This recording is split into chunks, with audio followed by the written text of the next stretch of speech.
E aí, já se inscreveu? Não? Então inscreva-se e receba uma notificação a cada novo vídeo. Deus abençoe!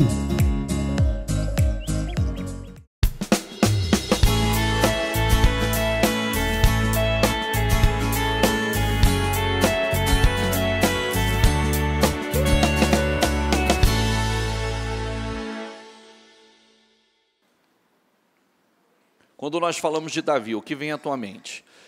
Você lembra rapidamente de Davi pelo quê? Por Golias. Uma das, né? Mas talvez realmente seja o ponto mais rápido que vem à nossa mente. Davi, pensamos quem? Aquele que venceu Golias. Aquele que derrotou Golias, aquele que prevaleceu contra um gigante que até então era considerado invencível. Se nós pensarmos, se eu falar assim, para quem conhece um pouco da palavra, se eu pensar assim, se eu falar com você, quando a gente pensa em Isaac, o que nós lembramos de Isaac? Pode falar. Então nós pensamos o quê? Aquele que semeou em tempo de seca, de crise, venceu a crise quando ninguém colhia, ele colheu 100 vezes mais. Porque teve fé para agir em obediência à palavra, em obediência à direção que Deus havia dado. Se eu pensar e falar com você assim, quando se fala de Saul, o que vem à tua cabeça? Sei lá, bispo, eu não sei de ninguém que o senhor falou aí até agora. É tudo estranho esses camaradas. Quem que é? Fraco? Desobediente? A desobediência, a covardia, né? Alguém que foi longe demais, subiu muito alto e desceu, terminou muito mal. Se eu falar de Sansão, nós vamos pensar no quê? Tá bom. E aí, essa força foi até onde? Então, o homem que foi vencido, o homem que foi dotado por Deus de uma força sobrenatural, com um propósito muito especial, mas foi vencido pela Dalila. Fala Davi, Sansão e Dalila, Davi e Golias. Então, aonde vamos chegar com essa conversa? É que nós somos conhecidos e reconhecidos pelas nossas vitórias, por quem vencemos ou por quem fomos vencidos. Nós somos conhecidos e reconhecidos, vistos por quem vencemos, o que superamos, se prevalecemos ou se fomos vencidos. Se você trouxer para os dias de hoje, você vai dizer assim, você vai escutar histórias falando assim, não, fulano, teve uma vida maravilhosa, mas coitado, terminou, foi vencido por alguma coisa. De vez em quando você não escuta um falar assim, acabou tudo que tinha com mulherada, acabou tudo que tinha na cachaça. Escuta ou não escuta? Pessoas que foram tão longe e pessoas que terminaram muito mal. E é aí que nós devemos pensar. Nós sempre seremos conhecidos, reconhecidos por aquilo que vencemos, por aquilo que, as vitórias, as conquistas, sobre o que prevalecemos, aonde demos a volta por cima, ou por aquilo que fomos vencidos. Isso, todo mundo carrega isso. E tudo é uma questão de escolha. Tudo é uma questão de escolha e de decisão. A bispa, quando falava hoje da mentalidade escrava, então ela trouxe como exemplo Moisés. Moisés, ele nasceu como escravo. Porque ele nasceu como escravo. Amém? Ele fazia parte do povo judeu. Só que Deus o tirou de escravo e o colocou como príncipe. Ele foi criado pela filha de Faraó. Ok? 40 anos ele viveu no palácio. A sua mentalidade não era mais uma mentalidade, nunca foi, na verdade, porque ele já foi criança, e foi criado no palácio, foi criado na realeza. Então, ele não tinha a mentalidade de escravo. Para liderar o povo, não podia ser alguém que tivesse a mentalidade de escravo. Mas olha que coisa interessante, a gente não pode desprezar absolutamente nada na vida da gente, que tudo tem um propósito. Você sabia que Moisés, diga comigo, passou 40 anos no palácio, na realeza? Você sabia que ele passou 40 anos no deserto, conhecendo o deserto? E você sabia que ele passou depois 40 anos conduzindo o povo? E os 40 primeiros do deserto serviu como experiência para que ele conhecesse o deserto? Os 40 anos na realeza serviu para preparação para que ele liderasse uma grande multidão, não com a mentalidade de escravo, e sim com a mentalidade real. E aí, para quem ouviu ou para quem não ouviu a mensagem, cada dificuldade que o povo encontrou, cada obstáculo que na travessia do deserto eles encontraram, então eles reagiam sempre muito mal. Murmuravam, questionavam, blasfemavam, e a primeira coisa que eles falavam era em voltar para trás. Então, Deus estava conduzindo aquele povo, já havia tirado da escravidão, estava conduzindo aquele povo à terra prometida. Eles já não eram escravos.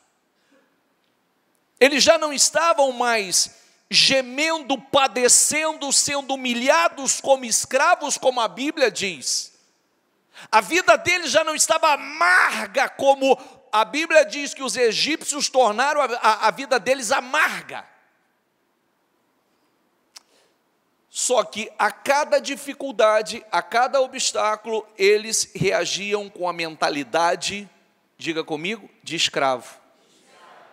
E aí é o que eu quero mostrar a você, e o que eu quero te despertar.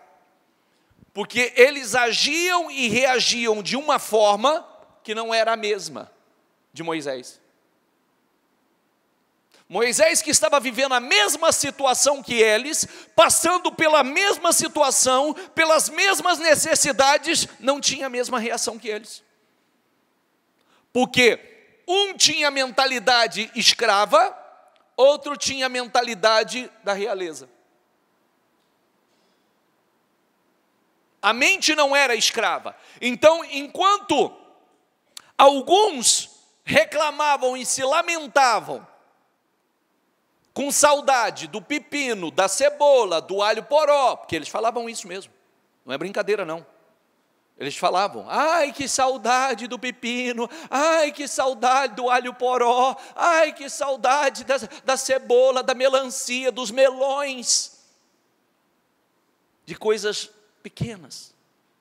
E eles estavam a caminho de uma prosperidade gigantesca, de uma prosperidade imensa, das suas próprias terras, cultivar suas próprias lavouras, como o texto bíblico diz, multiplicação do ouro, da prata, dos seus rebanhos, casas próprias. Eles estavam já a caminho de tudo isso.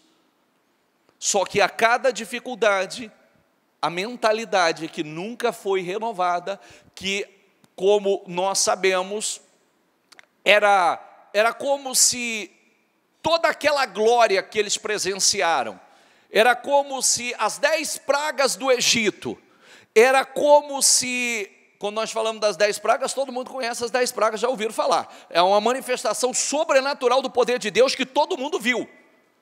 Todo mundo viu, todo mundo. O Egito inteiro presenciou, sofreu com aquilo, e eles foram poupados. Na abertura do Mar Vermelho, eles passaram, eles cruzaram o mar em terra seca, mas é como se nada disso nunca tivesse acontecido. Está entendendo o que eu quero dizer? Era como se nada disso nunca tivesse acontecido. E se nenhuma dessas grandes obras, desses grandes milagres que Deus operou tivesse acontecido. Por quê? Porque a mentalidade deles, diga comigo, era escrava. Eles continuavam pensando como escravos, eles continuavam agindo como escravos, eles continuavam tendo a mesma fé de escravos, eles não tinham a mente de livres. É mais ou menos assim, o Senhor nos fez livres, né? Nós somos livres, fomos justificados por Cristo, somos um povo livre, não tínhamos a mínima possibilidade de justificação por nossas próprias obras, a mínima, porque ninguém poderia ser justificado por suas próprias obras, por obras de bem, de caridade ou etc., ninguém. Nós fomos justificados, o Senhor Jesus pagou o preço em nosso lugar, foi sentenciado à morte em nosso lugar, para que nós nos tornássemos livres, e hoje, como a Bíblia nos ensina, para reinar com Cristo, um povo livre para reinar em vida através de Cristo, mas ainda temos a mentalidade de escravos. A mentalidade talvez da nossa criação, a mentalidade do meio que fomos criados, a da fé que aprendemos, da religião que aprendemos, e não conseguimos pensar como pessoas livres, não conseguimos pensar como a mente da realeza, e sim com a mente da escravidão. Quem está entendendo, por favor? E eu quero mostrar a você, por favor, projeta, por favor, 1 Samuel 22,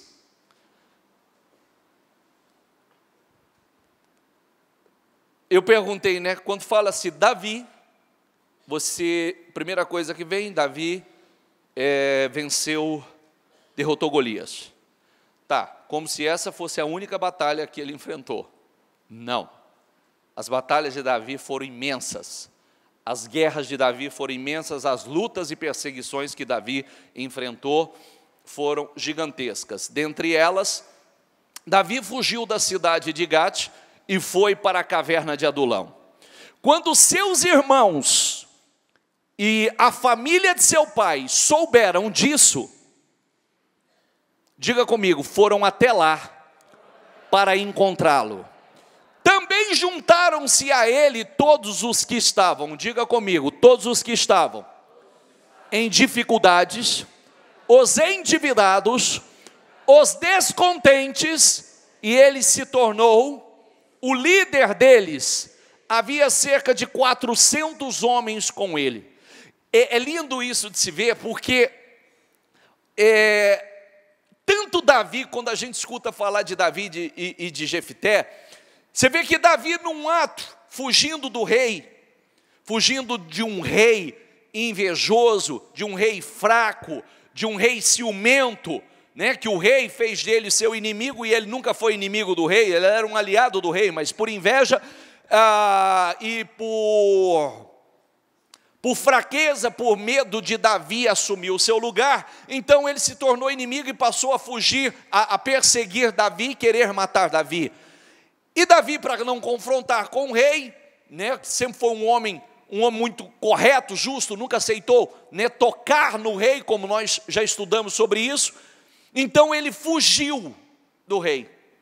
E ele fugiu para um lugar e se escondeu num determinado lugar. Mas alguns ouviram falar que Davi estava em um determinado lugar. Também se juntaram a ele todos os que estavam, diga comigo, em dificuldades. Diga comigo, os endividados e os descontentes. E ele se tornou o líder deles, cerca de 400 homens. Olha que coisa linda, né? Porque alguém, você vê que não, mesmo ele naquela condição, mesmo ele fugido, não foi ele que foi se unir aos endividados, não foi ele que foi se unir aos descontentes, não foi ele que foi aonde estavam aqueles que estavam em dificuldades, mas sim aqueles que estavam em dificuldades e endividados e desgostosos da vida se unir a Davi. Que foi a melhor escolha que ele fez, que também fazia parte de um belo treinamento. Esses homens, diga comigo, que estavam em dificuldades. Por isso que nós precisamos saber o seguinte, colocar uma coisa dentro de nós, né? Ter discernimento. Por que esses homens não seguiram Saul? Saul era o rei. Por que esses homens foram até Davi? Por que esses homens se uniram a Davi? Que foi a melhor coisa que eles fizeram. E mesmo nessa situação, esses homens, eles posteriormente, esses homens se tornaram no que a Bíblia diz e chama de os valentes de Davi. Talvez você escutou muito pouco falar sobre isso, muito pouco sobre esses homens, mas talvez nunca houve um exército tão violento quanto esse. Homens tão violentos, homens tão valentes quanto estes. E olha o que a Bíblia fala a respeito. Vamos lá. 1 Crônicas 12, 8. E dos gaditas se retiraram a Davi ao lugar forte no deserto, varões valentes, homens de guerra, para pelejar armado com rodela e lança, ou escudo.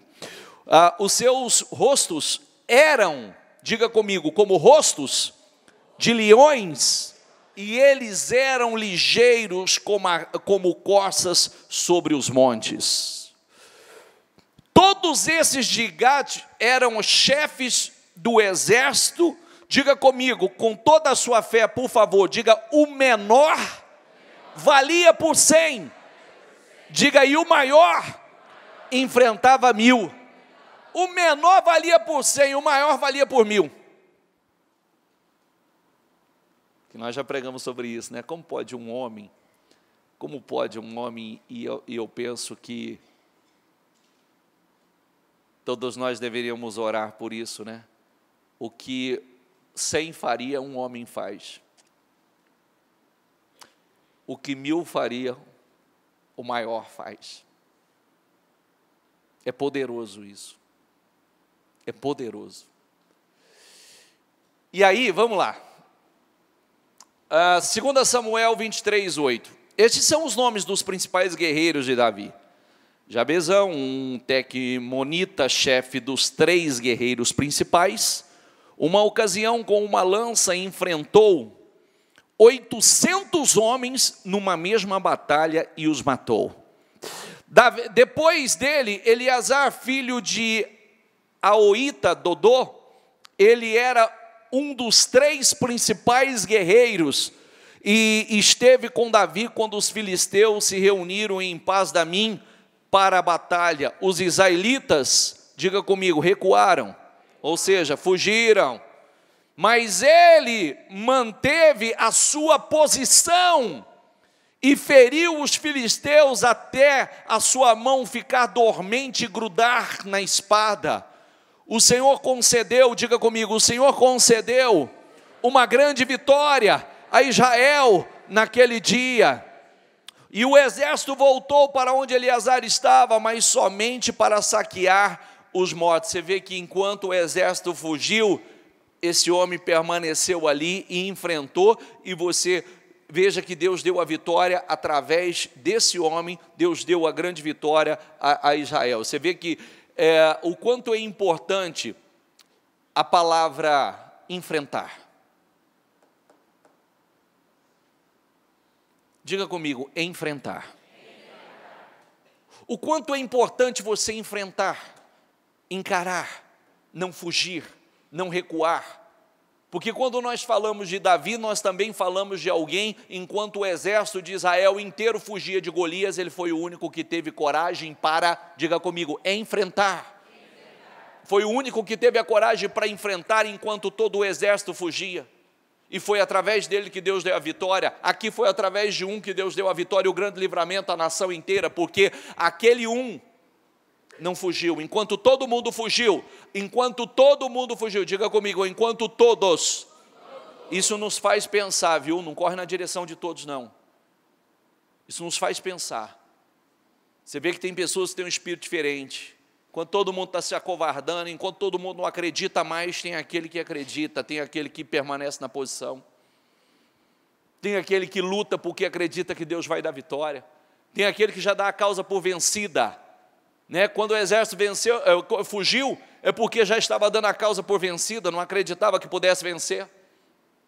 Aí depois que este homem enfrentou e Deus deu a vitória, aí voltou todo mundo só para saquear os despojos.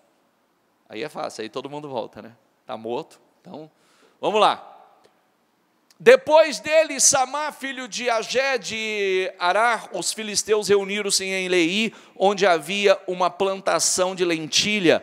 O exército de Israel fugiu dos filisteus, mas Samá tomou posição no meio da plantação, defendeu-a, diga comigo, tomou posição, defendeu-a e derrotou os filisteus. Diga comigo, o Senhor concedeu-lhe uma grande vitória, porque Deus, Ele concede vitória quando a pessoa não foge, quando a pessoa enfrenta, quando a pessoa, ela crê, a pessoa não foge, ela enfrenta, e é enfrentando que Deus dá vitória. Amém, pessoal? Nós começamos falando sobre a mentalidade escrava. A mentalidade escrava foge. A mentalidade murmura, a mentalidade escrava murmura, reclama, blasfema. A mentalidade escrava, ela se esquece do que Deus já fez. E as grandes obras que Deus já fez, é como se não fosse nada. Mas a mentalidade real, nobre, esse crê, ele pega as experiências passadas e ele diz assim, não, se Deus já me deu vitórias em tantas outras ocasiões, se Deus já me deu livramentos em tantas outras situações, eu achava que eu não podia vencer naquela época, eu achava que eu não podia sair daquele problema, eu achava que eu não poderia chegar até aqui, Deus me deu a vitória, Ele vai me dar novamente? Essa é a mentalidade. Mas a mentalidade escrava, ele nunca vê, ele se esquece facilmente, a exemplo de Israel, que se esqueceu de tudo que o Senhor fez lá no Egito e no deserto. Era como se ele não tivesse feito nada. E aí estava choramingando, reclamando, murmurando por coisas medíocres, por cebola, por alho, poró, por pepino, por melancia, melão, por coisas miseráveis. Sabe outra coisa que me chama a atenção? Nós estamos lendo aqui, e tudo, com exceção, quando você vê amonita, filisteu e etc., é tudo povo de Deus. Só que cada um com um espírito, cada um com uma fé, cada um com uma coragem, cada um com uma postura. Entende o que eu quero dizer ou não? Está entendendo o que eu quero dizer ou não? É tudo povo de Deus. Porém, cada um com uma postura. Uns fugindo, outros enfrentando. Uns recuando, outros avançando. É isso. Nós podemos, e por isso que nós temos que olhar para nós. é como nós falamos aqui, eu ainda disse a semana passada, né? Porque às vezes eu vejo, tem gente que pega o propósito, tem gente que não pega, tem gente que carrega, tem gente que não carrega, eu ainda falei assim, então, porque às vezes a gente não mostra, mas tem muita coisa acontecendo. Deus, quando levanta, quando move, é porque Ele quer abençoar, Ele quer agir, Ele quer operar, mas não é de qualquer maneira. Não, Deus não opera nas coisas de qualquer forma, não é de qualquer jeito, não é de qualquer maneira. As coisas de Deus, elas devem ser levadas com muita seriedade, deve ser tratada, até porque se Deus alimentasse isso, Deus estava contribuindo para algo que Ele é totalmente contra, né? Para a indisciplina, falta de compromisso, falta de comprometimento, o relaxo, a fazer as coisas do nosso jeito e não do jeito dEle, do nosso modo e não do modo dEle. Ele não faz. Tudo que o Senhor trabalha conosco, nos ensinando a ser um povo altamente comprometido, um povo altamente disciplinado, um povo com a mentalidade da realeza e não da escravidão. O escravo reclama de tudo, o escravo só vê problema em tudo, o escravo faz as coisas de qualquer jeito, de qualquer maneira, mas aquele que tem uma mentalidade real, ou da realeza, que pensa como rei ou como príncipe, não. Tanto é que, como a bispa dizia hoje, né, o Senhor Jesus, estudiosos, mesmo Ele não tendo vindo como um rei majestoso, cheio de riqueza, os estudiosos dizem que o Senhor, Ele tinha a postura da realeza. Você pode prestar atenção que o Senhor, Ele tinha classe, Ele tinha uma postura real.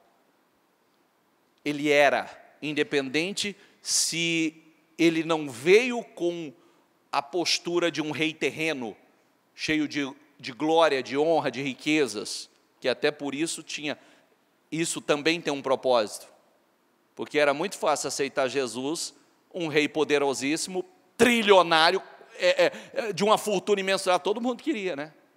Todo mundo queria, e não por amor a Ele, mas queria pelo que supostamente Ele pudesse fazer, ou se beneficiar das pessoas. Pode passar?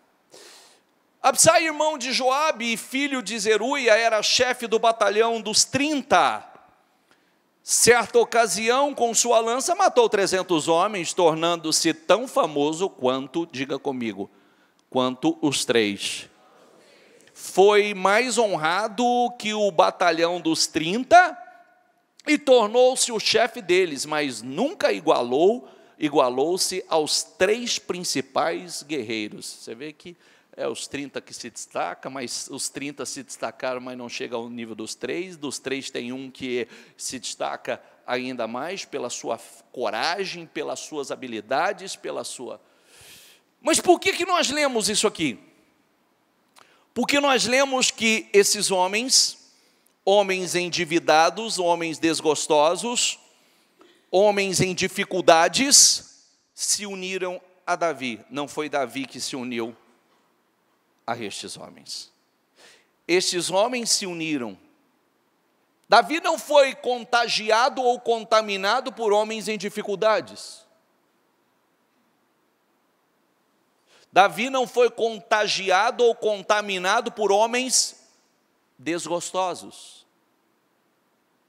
Davi não foi contaminado ou contagiado por homens endividados.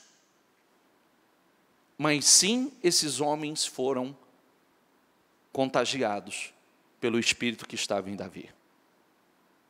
E se tornaram homens extraordinários, homens poderosos, homens que posteriormente, quando a promessa de Deus se cumpriu na vida de Davi, porque, diga comigo, toda a promessa de Deus, ela se cumpre. Toda promessa se cumpre. Quando a promessa de Deus, pelas boas atitudes, pelos bons procedimentos, pela fé de Davi, quando se cumpriu, esses homens se tornaram homens poderosos no reino de Davi. Homens à frente do seu exército, pessoas que se tornaram responsáveis pela guarda pessoal de Davi, homens que tiveram a sua história mudada no reino. Homens que tiveram a sua história completamente mudada. Agora, nós devemos pensar assim, como homens de Deus, qual o espírito que está em nós? É o espírito da realeza ou o espírito da escravidão?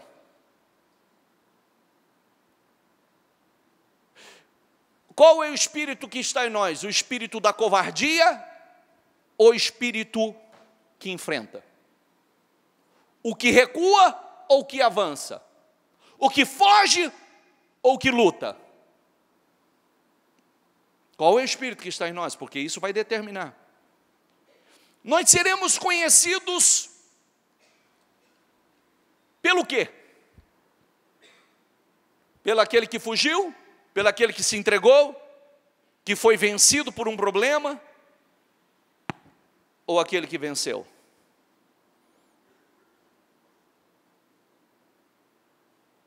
Seremos conhecidos de que maneira?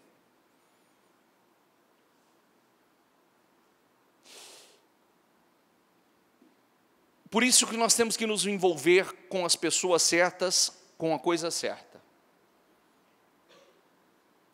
Porque senão, aqueles homens, eles viram a vitória de Davi contra Golias quando ninguém teve coragem de enfrentar. Saul também não enfrentou. Quando Davi fugiu de Saul, aqueles homens olharam e disseram: vamos nos unir a Davi. Porque se há alguém que pode nos levar, pode nos ajudar a mudar a nossa realidade, esse alguém é Davi. Davi tinha fruto. Davi tinha obras. Até isso nós precisamos analisar. Se nós queremos, nós temos falado muito nos últimos tempos, nos últimos dias, melhor dizendo, sobre aonde investimos o nosso tempo. É verdade ou não é? Eu vou conseguir uma mentalidade real envolvido com mentalidades escravas, com a mediocridade, com gente que a conversa só é conversinha, balela, tititi, só porcarias. Por quê? Porque o que entra por aqui e o que entra por aqui, somos nós que vamos decidir. E pode se transformar em algo poderoso ou pode se transformar num lixo dentro de você.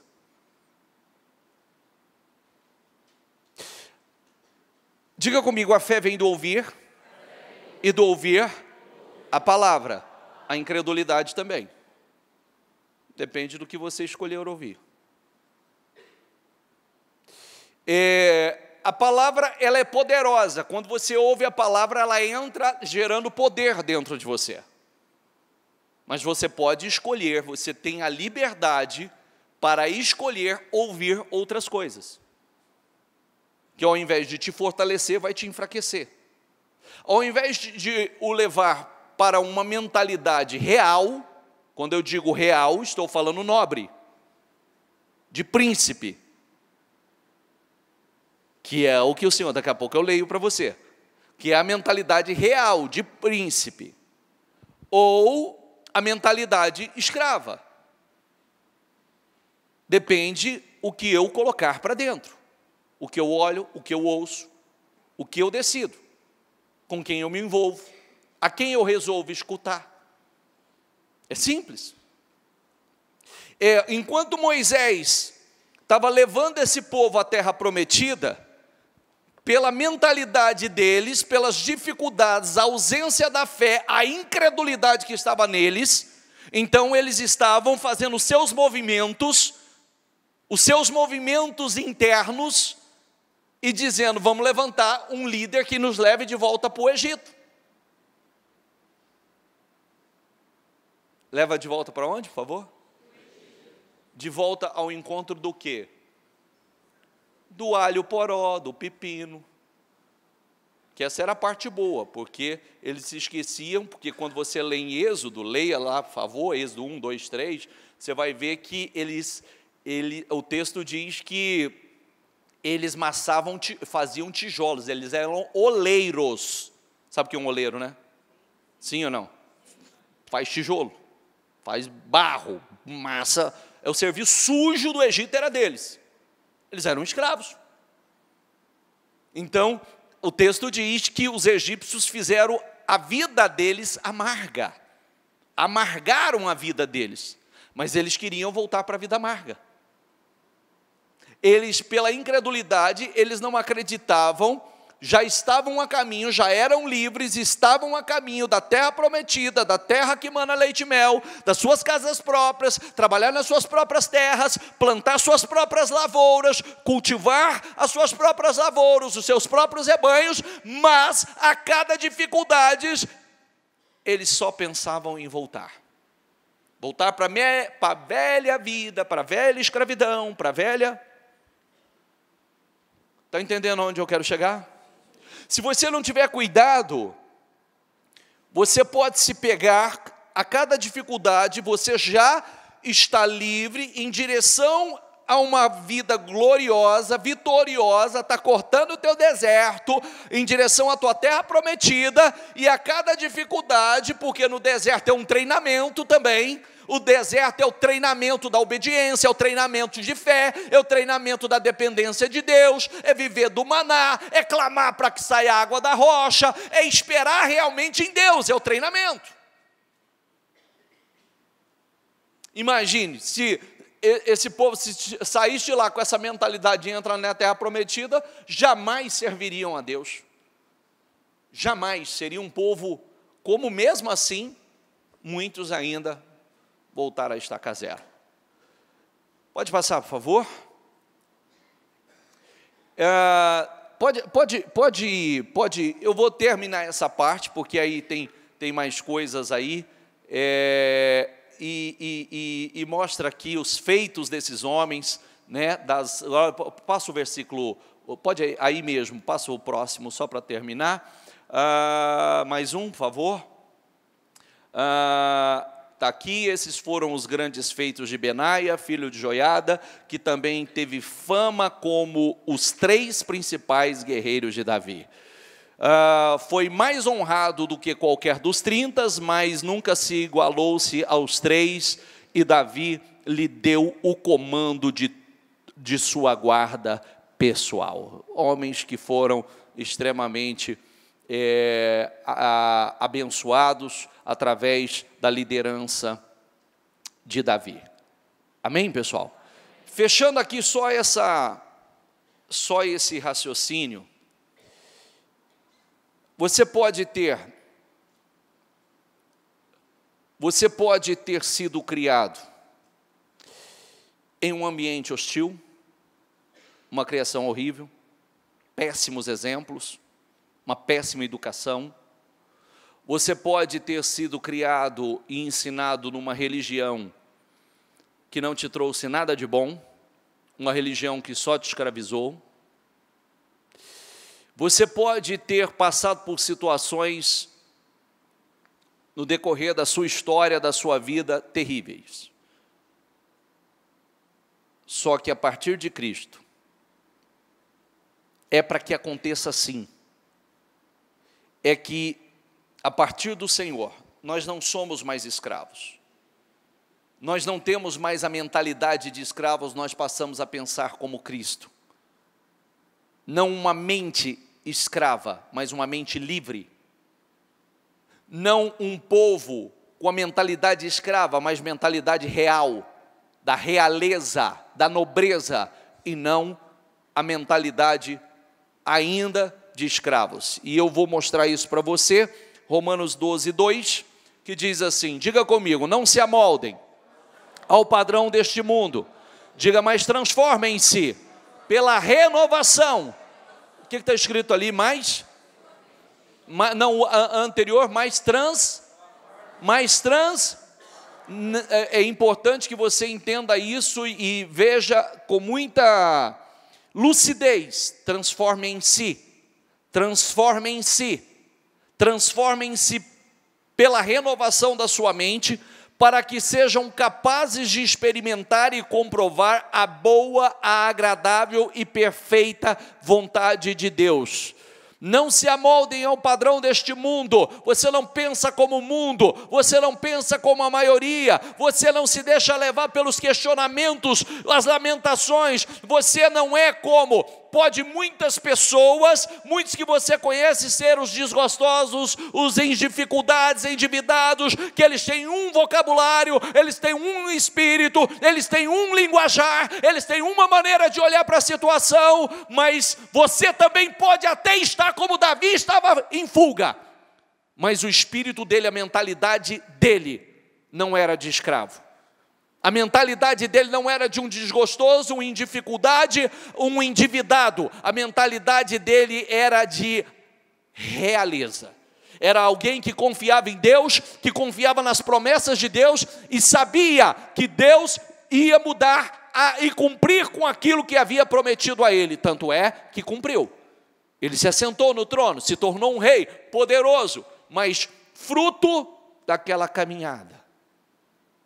Fruto de uma fé praticada antes de se assentar ao trono. Porque para derrotar Golias ele precisou de fé. Olha o que eu vou dizer para você. Olha para mim, por favor. Se eu perguntasse para alguns de vocês e dissesse assim: seus sonhos são grandes? Sim ou não? Tá bom. Se os seus sonhos são grandes, o teu treinamento começa na medida que você está com os problemas dessa medida, com as dificuldades dessa medida, com os desafios dessa medida. Porque se você não consegue vencer os problemas dessa medida, se você não consegue crer em Deus com os problemas dessa medida, os desafios dessa medida, com as guerras que você enfrenta dessa medida, como você pode ir para uma medida maior?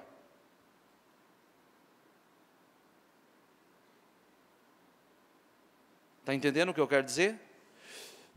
Nós estamos vendo um homem que ele creu em Deus. Quando você lê o desafio de Davi a Golias, você vê alguém 100% dependente de Deus.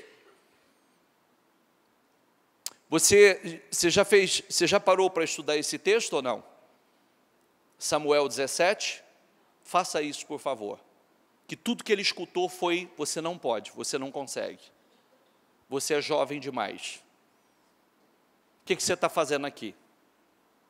É o que ele escutou. E você sabe como ele reagia? Ignorava cada uma dessas situações, como nós pregamos recentemente. Até o rei, quando ouviu falar que Davi estava disposto a lutar, até o rei o chamou e ouviu ele. Ele disse assim: você não pode, você é só um menino. E ele, com base nas suas experiências passadas, ele disse: não, meu rei, o teu servo, como apacentava as ovelhas do seu pai, quando eu estava cuidando das ovelhas do meu pai, aparecia um leão e um urso, e arrebatava uma das ovelhas, eu corria e dava golpes de faca nele, e eu os matei. Se Deus me deu a vitória contra o leão e o urso, Deus vai me dar a vitória contra esse incircunciso filisteu. Então, com base nas experiências que ele teve com o leão e o urso no anonimato, ele acreditou que ele poderia vencer Golias. De Golias, ele acreditou que ele poderia, sem que ele fizesse justiça com as suas próprias mãos, que a perseguição do homem mais poderoso do reino, que era o rei, ele poderia vencer, mas de forma justa, correta. E posteriormente, todas as suas lutas, todas as suas batalhas, todas as guerras que enfrentou.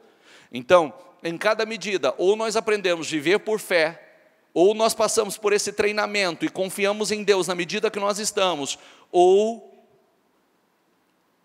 como Deus pode nos colocar numa medida maior, sendo que nós não estamos suportando os desafios dessa medida. Entende o que eu quero dizer? Porque tudo aumenta, tudo aumenta.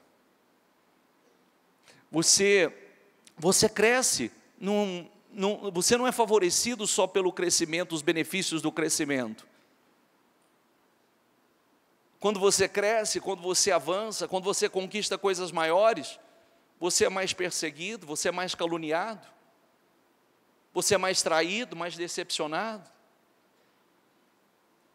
Lutam para te derrubar, porque você ocupa posições importantes. A própria luta do mundo espiritual contra você é maior. Então, nós precisamos tomar uma decisão. Eu preciso ser uma pessoa de oração hoje. Eu preciso ser uma pessoa que trava as minhas batalhas em Deus, pela fé. Eu preciso vencer no mundo espiritual. Eu preciso ser uma pessoa que guerreia espiritualmente. Eu preciso ser uma pessoa que faz declarações poderosas, que profetiza a vitória antes que ela aconteça. Eu preciso estar escondido em Deus, porque é assim que você vai vencendo. Amém? É a renovação da sua mente. Olha, passa por favor. Se pela transgressão de um só, a morte reinou por meio dele, de quem nós estamos falando? A transgressão de um só. Diga comigo, Adão. Se pela transgressão de Adão, a morte reinou por meio dele, porque o homem, não sei se você sabe que o homem não nasceu, não foi criado para morrer. Sabia disso ou não? Sim ou não? O homem não foi criado por Deus para morrer. O homem foi criado para viver eternamente. Mas a desobediência e o pecado, a transgressão de um só, a morte entrou. A morte e todas as consequências do pecado entrou. E muito mais aqueles que recebem de Deus a imensa provisão da graça e a dádiva da justiça, reinarão, diga comigo, reinarão em vida, por meio de um único homem, Jesus Cristo. Diga comigo, reinarão. Quando? Reinarão. Quando? Em vida. Reinarão em vida, não é em morte, não é na eterna, reinarão em vida, por meio de um único homem, Jesus Cristo. Assim como a morte reinou por intermédio do pecado de um homem, agora nós reinaremos em vida através de Cristo Jesus. Amém? Olha a palavra reinarão. Quem reina? Mentalidade real. Reina, não é governado, não é escravo, é livre, reina, governa. Passa, por favor. Romanos 4,13. Não foi mediante a lei que Abraão e a sua descendência receberam a promessa de que ele seria, diga comigo, herdeiro do mundo, mas mediante a justiça que vem da fé. A justiça que vem da fé. Você vê que, tanto é que receberam a promessa de que seria herdeiro do mundo, mas mediante a justiça que vem da fé. A fé nos justifica. Lembra que quando nós falamos da conquista, do milagre materializado na vida de Abraão, o texto diz que aquilo foi creditado, imputado como justiça, porque ele creu? Sim ou não? Lembra disso? Quando nós cremos, não tem como ser diferente. Não há como não acontecer. É mediante a justiça que vem da fé. Passa, por favor. Foi para a liberdade, Gálatas 5:1, foi para a liberdade que Cristo nos libertou. Diga comigo, foi para a liberdade que Cristo nos libertou. Portanto, diga comigo, permaneçam firmes e não se deixem submeter novamente a um jugo do quê? De escravidão. O que escraviza o homem? O pecado escraviza o homem. as consequências do pecado escravizam o homem. Os problemas escravizam o homem.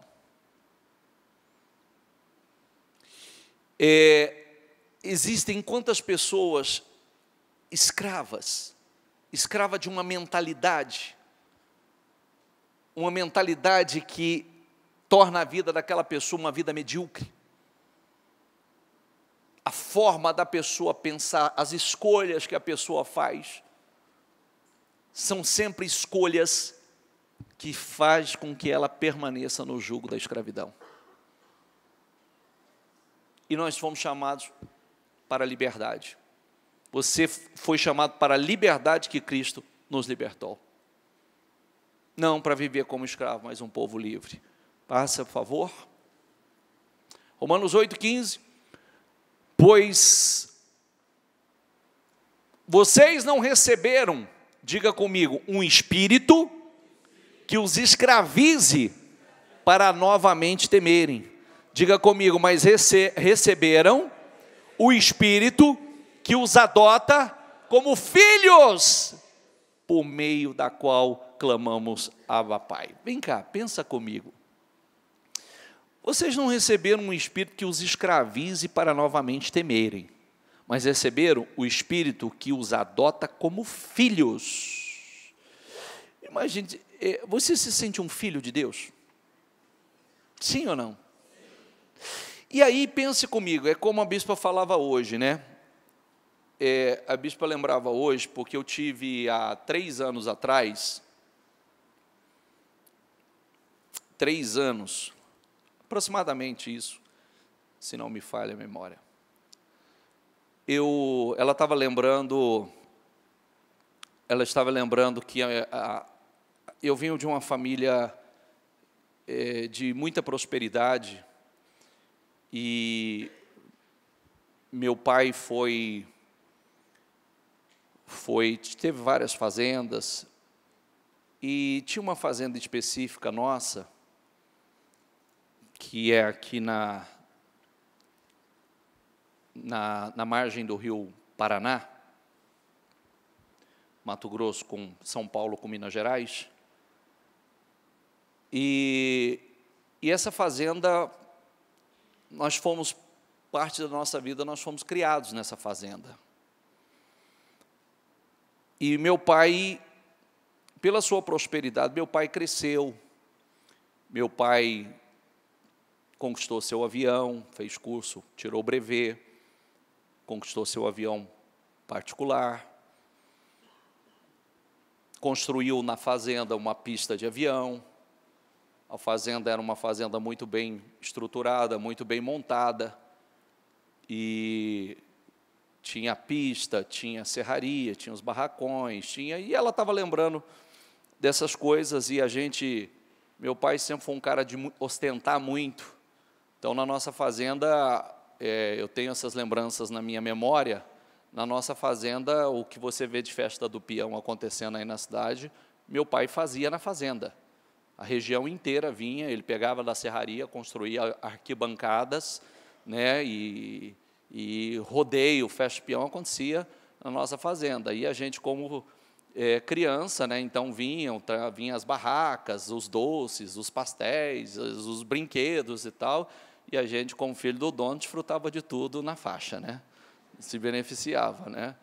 Então, ela estava dizendo o seguinte, né?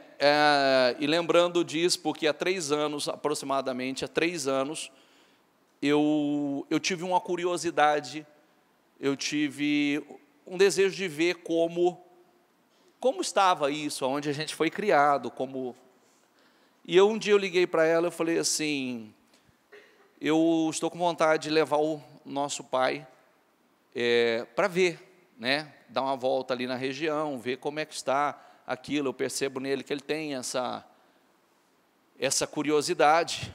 E eu falei, você não quer? Eu me organizo, eu te busco e você vai junto com a gente e tal. Ela falou, deixa eu me organizar aqui que eu quero sim. E aí a gente foi para levar os meus pais, né, porque como a fazenda era muito grande, então tinha a parte que o meu pai nasceu e que o meu pai foi criado.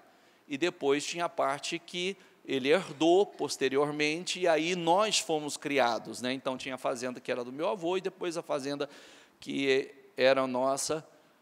E então, voltando, ela lembra desses pontos importantes, né? Isso é do meu pai, aquilo é do meu pai, né? A propriedade, as coisas construídas pelo meu pai. E essa foi até uma experiência assim, para mim foi boa a experiência. Para o meu pai, eu não sei se foi muito bom, né? Porque a gente chegou lá, estava tudo como ele construiu, né? Ele olhava para aquilo e dizia assim: nossa, olha o capim que eu plantei aqui, olha a cerca que eu fiz, não mexeu nada, né? As represas que ele construiu, né? E ele parava e ele ficava olhando longe, né? Ficava olhando longe, e eu pensava: o que está passando na cabeça dele nesse momento, né? O que está passando na cabeça dele nesse momento? Tanta escolha errada na vida, tanta decisão errada. Mas tudo bem, para mim foi muito importante, né? Que eu vi tudo aquilo, era um momento, foi um momento, aquele momento, principalmente a gente como criança, tem boas lembranças daquilo, né? São momentos bacanas na sua vida. Mas eu particularmente, eu olhei para aquilo, ainda entrei dentro do carro e falei assim para minha mãe: não me vejo, essa não é mais minha vida, não tem mais nada a ver comigo, não me vejo em absolutamente envolvido com nada disso, né? Então foi uma coisa, porque parece assim, eu, enquanto menino, eu tinha muita saudade, né? Então você tem um sonho, puxa vida, se um dia, né, voltasse para suas mãos, né, que você tivesse novamente condição de ir lá e comprar novamente essa propriedade, essa fazenda e tal. E eu olhei para aquilo não com os mesmos olhos, não com a mesma... Mas, enfim, quando você, como a bispa dizia, se você é filho, aquilo é de seu pai. Se é do seu pai, você tem direitos. O meu pai biológico perdeu, mas meu pai espiritual não perde nunca. Entende o que eu quero dizer? O meu pai biológico perdeu, ele não tinha segurança, mas o meu pai espiritual não perde nunca. É impossível ele perder. Então, e aquilo que é dele, é nosso. Lembra da parábola do filho pródigo? Então, quando o pai recebeu o filho pródigo e foi matar um cordeiro, fazer uma festa, o irmão mais velho não gostou e foi questionar. Falou: eu estou contigo tanto tempo, o senhor nunca matou um cabrito por nada, né, para fazer nada para mim e tal. Ele falou: meu filho, o que é isso? Tudo que é meu é seu. Estava aí, ó. Então, se você não usou, é problema teu, mas estava aí à tua disposição. Muitas vezes nós agimos dessa maneira. Às vezes está uma imensidão, uma glória tremenda à nossa disposição, mas a gente não vai lá e toma posse. Nós não acreditamos que aquilo é nosso, nós não acreditamos que nós podemos desfrutar, nós não acreditamos que aquilo é nosso, que nós somos filhos. Nós não somos escravos, nós somos filhos. Está entendendo o que eu quero dizer? É uma questão de crer e tomar posse. Espera aí, eu creio e tomo posse. O pai, o próprio Senhor contando a parábola: tudo que está aí é teu, o que é meu é teu. Quer dizer, você não precisa ter pedido nada, vai, desfruta, toma posse disso. Pois vocês não receberam um espírito que os escravize para novamente temerem, mas receberam um espírito que os adota como filhos, por meio do qual clamamos: Pai. Portanto, diga comigo: se o Filho os libertar, vocês de fato serão livres. Diga: eu sou livre.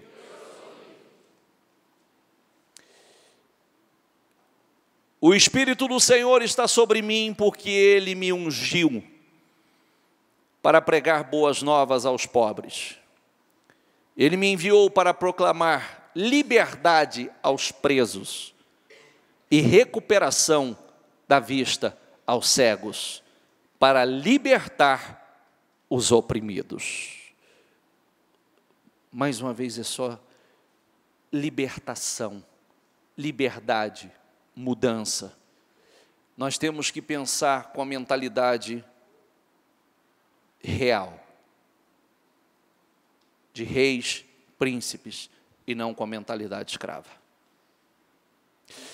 Quando você reclama, murmura, questiona, pensa em voltar, pensa em retroceder, quando você se esquece do que Deus já fez na tua vida, quando você foge, quando você recua, é mentalidade escrava e não de livre. Quando você enfrenta, quando você avança, quando os desafios que você é submetido, você enfrenta, é quando Deus dá vitória, é quando Deus abençoa. É importante que a gente trabalhe isso, porque muitas vezes a gente ainda carrega muita coisa do passado. Nós carregamos muita coisa da nossa criação, nós carregamos muitas coisas do meio que vivemos, e precisamos passar por uma renovação da mente. É pensamentos, é sentimentos, pensamentos que nos sabotam, pensamentos que nos escravizam, pensamentos, é mais ou menos assim, né? Você não tem direito, você não merece. Você não merece, isso não é para você. Isso é pensamento de escravo ou um pensamento real? Eu confesso a você que até uma determinada idade, por tudo que eu passei na minha casa, por tudo que eu presenciei em termos familiar, estrutura familiar, tudo que eu passei em termos dos problemas causados no processo da perda financeira do meu pai, todas as vergonhas, humilhações, dificuldades, né, que eu passei, eu por muito tempo eu carreguei dentro de mim alguns sentimentos que não eram bons. Eu carreguei alguns traumas comigo, achando que talvez eu nunca conseguisse viver uma vida digna, talvez eu nunca conseguiria ou conseguisse ser alguém ou conquistar aquilo que eu sonhava para a minha vida em termos familiar e não só familiar, ter uma vida de honra, porque tanta vergonha, tanta humilhação, tanta pancada que você carrega aquilo e você se torna uma pessoa tímida. Você começa a ter medo do mundo, medo de fazer, medo de arriscar, medo das coisas. E eu só consegui me libertar disso em Cristo, conhecendo a verdade que me libertou. A verdade que a minha vida não tem nada a ver com a do meu pai, que a minha história não tem nada a ver com a história dos meus pais, que a minha fé não tem nada a ver com a fé deles. Eu construo a minha vida, eu construo a minha história através da minha fé, do meu relacionamento com Deus. Está entendendo o que eu quero dizer? Eu sou livre para ir aonde eu quiser, eu sou livre para conquistar o que eu quiser, o Senhor me fez livre, eu não sou filho, a partir do momento que eu nasci de novo, eu não sou filho do Maurílio, eu sou filho de Deus. Eu tenho meu pai, amo meu pai e respeito meu pai. Devo honra ao meu pai, mas o que prevalece para mim, realmente eu sou filho de Deus. Eu tenho uma outra mentalidade. Se eu fosse esperar algo do meu pai, eu não teria nada. Então, agora o que você espera em Deus, você tem tudo o que busca, tudo o que pede, tudo o que Ele te promete, porque o pai pode até prometer, um pai biológico pode até prometer e não ter condições de cumprir, mas o nosso pai espiritual, é impossível ele não cumprir, é impossível. Está entendendo? Fique em pé, por favor. Só quero ler, para a gente finalizar, a hora passa e a gente não vê. Eu quero Por favor, projeta aí 1 Reis 18, 21. Elias dirigiu-se ao povo e disse, repita comigo, até quando vocês vão oscilar para um lado e para o outro? Se o Senhor é Deus, sigam-no. Mas se Baal é Deus, sigam-no. O povo, porém, nada respondeu. Elias, quando chegou diante do povo, usado por Deus,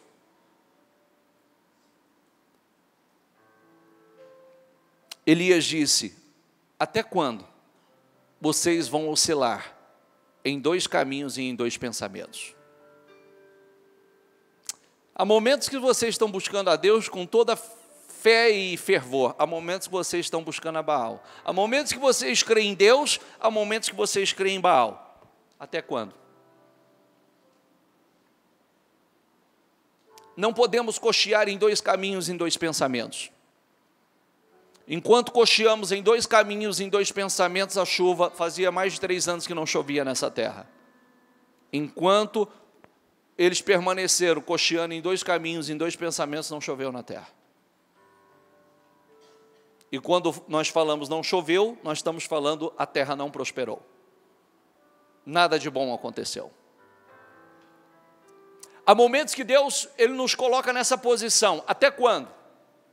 Ou é ou não é? Até quando nós vamos cochear em dois caminhos, dois pensamentos? Até quando? Há momentos que cremos, há momentos que não cremos. Há momentos que estamos firmes, há momentos que não estamos. Temos plena convicção, daqui a pouco já estamos duvidando. Eu preciso confiar em Deus. Deus é Deus. E não titubear. Confiar. 100%. Convicção. Não tem dois caminhos, não tem dois pensamentos, Senhor. É o Senhor e é o Senhor, acabou. Minha confiança está no Senhor e ninguém mais, acabou. É quando Deus nos honra. Amém? Grave isso, porque Deus fala isso com algumas pessoas. Até quando Deus não quer você cocheando em dois caminhos, dois pensamentos. 2 Reis 4, 23 a 26. Ele perguntou, mas por que hoje? Não é lua nova, nem sábado? Ela respondeu, não se preocupe. Corra ao seu encontro e pergunte a ela, está tudo bem com você? Tudo bem com seu marido? E com seu filho? Ela respondeu a Geazi, repita comigo, está tudo bem. Olha o poder da fé, o poder de uma declaração poderosa. Essa mulher estava com o filho morto em casa. O filho estava morto, em cima de uma cama em casa. Quando ela disse ao marido, por favor, ajeita um animal para mim, que eu vou até o homem de Deus buscar. Ele falou, mas não é lua nova, não é sábado, por que você vai? Vai ficar tudo bem. O homem de Deus a avistou à distância e disse ao seu servo, corra lá, vá ao encontro dela e pergunte a ela se está tudo bem com ela, se está tudo bem com o marido e com o filho. Diga comigo, ela respondeu, está tudo bem. E o filho estava morto em casa. Só que o poder dessa declaração, o poder de chamar as coisas que não são como se já fossem, e dizer que estava tudo bem quando não estava bem, fez com que tudo que não estava bem ficasse exatamente como ela havia determinado, ficasse tudo bem. Porque Deus devolveu, Deus restituiu, Deus trouxe de volta. Então, independente de como está a tua situação, está tudo bem com você? Está tudo bem com os teus negócios? Está tudo bem com a tua família? Está tudo bem com o teu filho? Está tudo bem com o teu marido? Está tudo bem com a tua saúde? Está tudo bem. Está tudo bem. É como nós ensinamos, está tudo bem, e o que não está, vai ficar. Amém? Deus quer essa palavra na sua boca. Palavras, declarações poderosas. Está tudo bem, está tudo bem, está tudo bem, está tudo bem, vai ficar tudo bem, vai ficar tudo bem, está tudo bem, para a honra e a glória do meu Senhor. Amém? Para concluir, Gênesis 26, 18.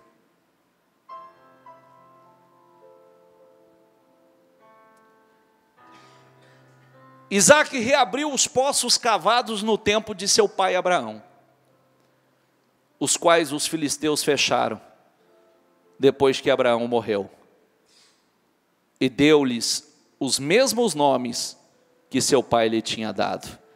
Quem conhece essa história sabe que Isaac, Deus mandou ele ficar numa terra que estava passando por um período de seca, de fome, que não dava nada, e o Senhor mandou ele semear naquela terra, e ele semeou naquela terra, e ele colheu 100 vezes mais do que semeou em um ano. E aí os filisteus, com inveja, começaram a cavar, a tapar os seus poços, mas era a conta de tapar um aqui, ele abria outra ali. Tapava lá, ele abria outro lá. Tapou lá, ele reabria o que foi tapado. Isso tem uma mensagem muito importante para nós. Diga comigo, Isaac reabriu os poços cavados no tempo de seu pai Abraão. Com seus olhos fechados, por favor. Esse reabrir, certamente Deus fala com alguém, são coisas que aparentemente já foi tapado, que não funciona, não dá mais, ou seja, coisa perdida, e Deus está dizendo o seguinte, que vai vir a oportunidade para reabrir. Reabrir, e não tenha medo. Não tenha medo de reabrir, porque Deus vai abençoar. Deus vai honrar.